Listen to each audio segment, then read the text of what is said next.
नमस्कार, मी उर्वी पंगत तुमच्या आमच्यामध्ये तुमच्या सगळ्यांचं खूप खूप स्वागत करत आहे. मच्छी म्हटली की 4 घास जरा जास्तच जातात, मग ती सुकी असो किंवा ओली असो. तर अशीच एक सुकी मच्छी म्हणजे जवला घालून वांग्याचं भरीत, ह्या पदार्थाची रेसिपी मी तुमच्याबरोबर शेअर करणार आहे. रेसिपी करायला अगदी सोपी आहे, खायला मस्त चमचमीत आणि झणझणीत आहे. तर चला रेसिपीला आपण वेळ न घालवता सुरुवात करूया. आता वांग्याचा भरीत करण्यासाठी इथे मी 1 वाटी एवढं सुकं खोबरं कुरकुरीत असं भाजून घेतलेलं आहे. मूठभर कोथिंबीर, 1 इंच आल्याचा तुकडा, 7 ते 8 लसूण पाकळ्या आणि 4 ते 5 हिरव्या मिरच्या घेतलेल्या आहेत.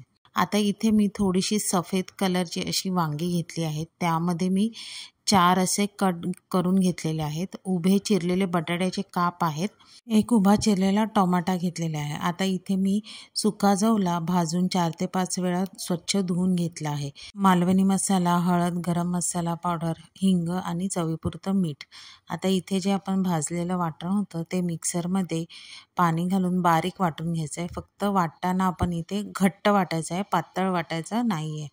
आता त्यामध्येच 2 चमचे एवढा मालवणी मसाला, 1.5 चमचा एवढा गरम मसाला, अर्धा चमचा हळद, 1 वाटी स्वच्छ धुतलेला सुका जवला, थोडीशी कोथिंबीर आणि चवीपुरतं मीठ घालून आपल्याला ते व्यवस्थित मिक्स करून घ्यायचं आहे.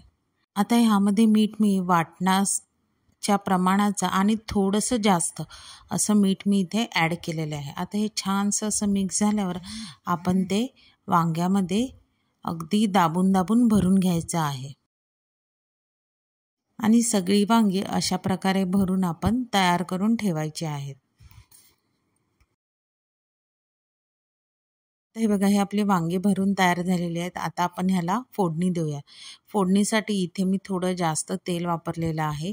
त्यामध्ये कढीपत्ता, हिंग, थोडंसं जिरं घातलेलं आहे आणि त्यामध्ये आपण आता एक एक करून वांगी सोडायची आहेत. आता इथे गॅस आपल्याला थोडा फास्टच ठेवायचा आहे. आता त्यामध्ये मी चिरलेला टोमॅटो आणि चिरलेला बटाटा घालायचा आहे. आता त्यामध्ये आणखीन 1 चमचा एवढा मालवणी मसाला मी इथे ॲड केला आहे. आता मालवणी मसाला ॲड करून आपल्याला चमच्याने अगदी अलगद हे वांग्याचं भरीत जे आहे ते चांगलं परतून घ्यायचं आहे. फक्त एक लक्षात ठेवायचं की आपलं वांग्याच्या मधलं जे आपण वाटण भरलं आहे ते बाहेर येता कामा नये.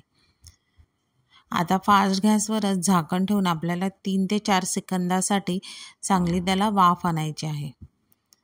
आता 3 ते 4 सेकंदानंतर तुम्ही इथे बघू शकता वांग्याला चांगली दणदणीत वाफ आलेली आहे.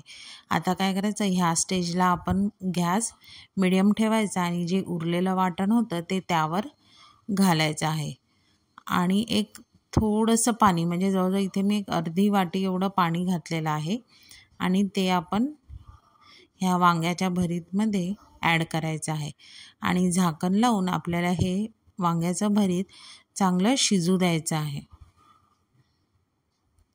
आता एक 10 ते 15 मिनटानंतर आपण वांगी चेक करूया. वांगी तशी शिजायला काही फार वेळ लागत नाही, पण त्यामध्ये आपण जे बटाटे घातले आहेत ते आपण इथे चेक करायचे की ते आपले शिजले आहेत की नाही.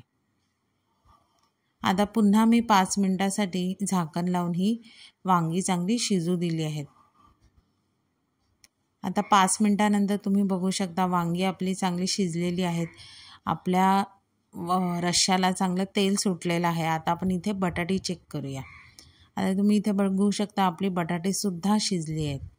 आता इथे बटाटे शिजली म्हणजे वांगी नक्कीच आपली शिजलेली आहेत.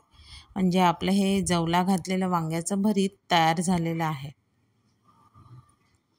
आता ह्या स्टेजला इथे तुम्ही मीठ एकदा खाऊन चेक करू शकता. जर तुम्हाला मीठ थोडं कमी वाटलं तर मीठही इथे ॲड करू शकता.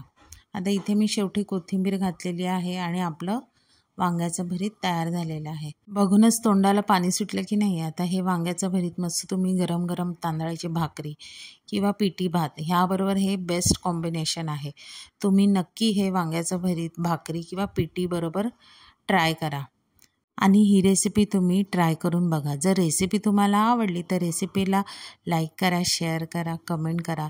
चॅनलवर जर तुम्ही नवीन असाल तर चॅनलला प्लीज सबस्क्राईब करा आणि अशाच नवीन व्हिडिओच्या नोटिफिकेशनसाठी बेल आयकॉनला प्रेस करायला विसरू नका. तोपर्यंत मस्त राहा.